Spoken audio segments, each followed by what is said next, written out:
Halo, selamat datang ya di channel saya. Kali ini saya mau bikin video yang barangkali bisa bantu teman-teman yang mau mulai buat jadi seniman gambar digital ya, khususnya yang pakai laptop atau komputer. Yang pertama itu komputer atau laptop ya. Ini adalah salah satu alat paling utama yang kamu butuh jika ingin memulai menggambar digital. Pastikan hardware yang kamu punya nggak terlalu tua, sama masih mumpuni lah untuk jalanin aplikasi editing dengan lancar ya. Sehingga nanti kamu nyaman saat kerja tanpa adanya masalah, seperti force close, lag, memori nggak mencukupi, dan sebagainya ya. Karena aplikasi editing itu rata-rata butuh spesifikasi yang cukup baik dan penyimpanannya cukup luas untuk nantinya nyimpan file-file karya kamu.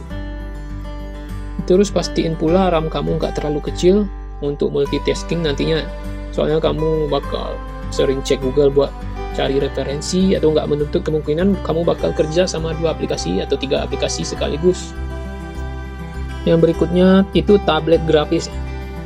Kamu bisa pilih antara pen display atau pen tablet. Ini bakal digunain sebagai medium kamu buat gambar seperti di atas kertas. Kalau pen display itu ya jelas ya, ciri-cirinya dengan layar. Kamu bisa nantinya gambar sambil melihat hasil goresan kamu pada layar, layaknya menggambar di atas kertas. Hanya saja medianya digital. Harganya lebih mahal dibanding pen tablet. Next, pen tablet.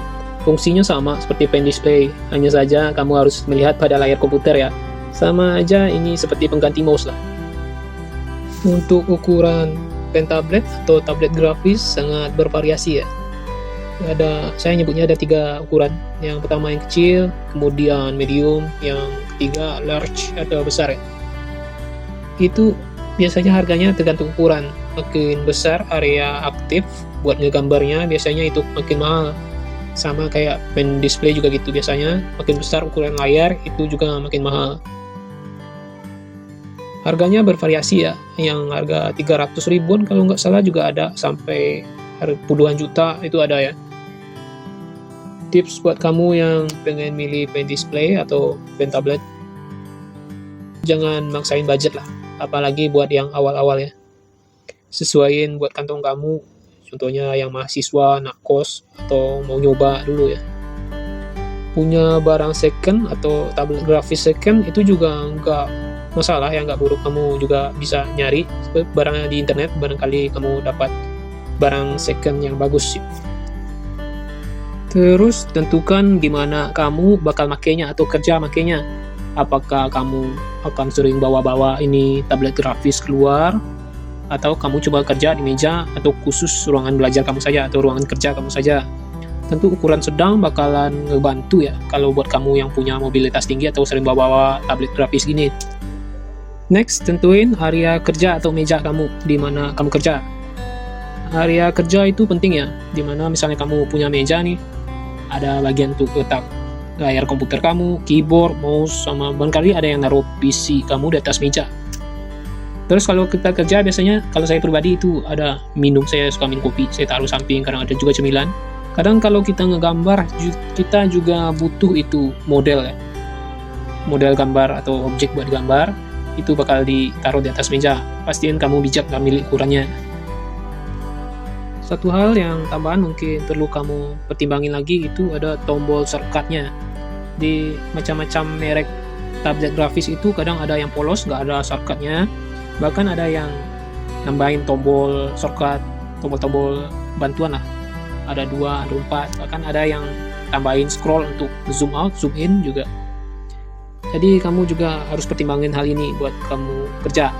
Kalau yang polosan itu ya kita bisa pakai mouse, pakai keyboard lah buat ngebantu kerja. Tapi apa salahnya kalau di tablet grafis yang mau kita beli itu ada tombol tambahannya juga.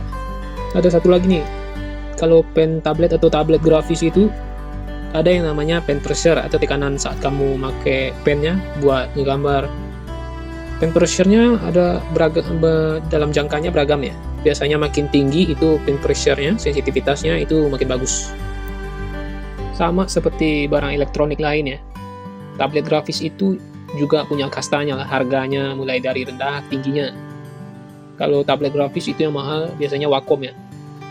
Tapi ingat, perlu diingat nih, tablet grafis itu hanya media. Bukan berarti semakin mahal tablet kamu, otomatis gambar kamu akan makin bagus. Enggak, tapi itu ditentuin dari seberapa bisa kamu ngasah skill kamu buat makainya. Jadi sering-seringlah berlatih. Nah, berikutnya, jika kamu udah punya komputer atau laptop, terus kamu udah juga punya tablet grafis, kita ke bagian aplikasi gambarnya ya, atau art programnya. Pilihannya ada beragam ya, ada yang berbayar maupun yang gratis. Contoh aplikasinya seperti yang udah paling terkenal itu Photoshop, atau ada Autodesk, Clip Studio Paint, Pentosai. Juga yang gratis ada, contohnya setahu saya ada Krita sama Medibank ya. Software adalah salah satu pilihan paling krusial ya dalam gambar digital, karena setiap aplikasi punya fitur yang beda-beda dan keunggulan yang beda-beda juga. Jadi kamu butuh namanya goal kamu atau tujuan kamu. Ini sangat penting ya. Pikirkan buat apa kamu beli tablet grafis, buat apa kamu menggambar, ingin jadi apa? Ya, ingin jadi komikus kah? Komikus web, ilustrator, splash art, edit foto, jadi animator. Karena ini sangat penting untuk menentukan langkah kamu ke depannya. Seperti aplikasi apa yang akan kamu pilih atau cocok untuk kamu pakai nantinya. Saran saya, kamu harus punya riset secara pribadi buat mutusin aplikasi atau software apa yang ingin kamu gunain. Karena tiap kita pakai sebuah aplikasi, itu pasti akan ada yang namanya waktu buat penyesuaian, buat kita terbiasa sama software tersebut. Karena software tersebut, software editing itu biasanya banyak aplikasi, banyak shortcut, dan menu-menu yang gak bakal bisa kita kuasain dalam waktu singkat. Jadi akan ribet juga ya kalau kita kerja tiap sebentar gonta-ganti aplikasi, karena aplikasi yang kita pakai ini nggak cocok atau nggak nyaman buat kita pakai sendiri itu. Nah, komputer, laptop udah, tablet grafis udah, software udah dipilih. Kemudian jangan lupa sebelum kamu pakai buat berkarya, kalibrasi dulu pen kamu. Itu ada di menu masing-masing tablet yang kamu beli. Jangan lupa baca buku petunjuknya dulu ya. Ini dilakuin buat menghindari parallax effect gitu, atau jarak antara ujung pena sama layar, agar kamu nyaman dalam kerja dan pen kamu itu jarak gambarnya nggak terlalu jauh dari ujung pena ya. Nah, setelah kamu udah kalibrasi tablet kamu, pen kamu, dan udah nyentuhin pen pressure dari pen kamu ya, kamu bisa langsung coba untuk melukis atau ngegambar di aplikasi yang udah kamu pilih. Dan hasilnya udah dijamin ya, kita udah tahu pasti hasilnya nggak bakal langsung bagus. Gak peduli tablet kamu mau semahal apapun ya yang udah kamu beli, dan sejago apapun kamu ngegambar secara tradisional atau manual, kamu akan serasa langsung kena nerf saat menggunakannya untuk pertama kali. Jadi rajin-rajinlah untuk berlatih, karena dalam menggambar digital, kamu tidak hanya berfokus pada gorisan kamu, tapi juga pada efek-efek, shortcut, layer, dan semacamnya. Jangan sedih jika gambar kamu nggak bagus pada awalnya, tetap semangat. Karena itulah saya bilang kita butuh goal atau tujuan. Karena untuk bisa ngegambar dengan bagus, kita butuh ketekunan dalam menggambar secara digital. Kamu tidak akan bisa bagus hanya dalam waktu satu malam. Nah, jadi itu saja dari saya ya.